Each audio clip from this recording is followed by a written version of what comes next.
Okay. Contoh kau nak beli nama domain apa, dalam bawah RM20 something lah, RM20-30 kau boleh beli, dan dia akan 1 tahun punya value.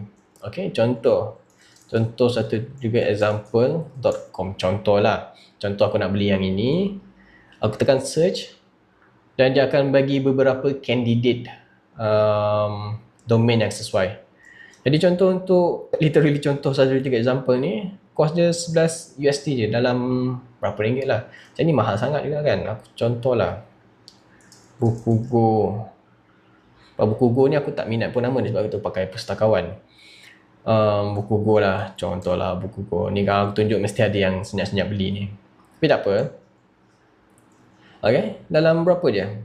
$2. Cuma perhatikanlah, kalau korang nak renew, contoh hari ni Disember 2025, Disember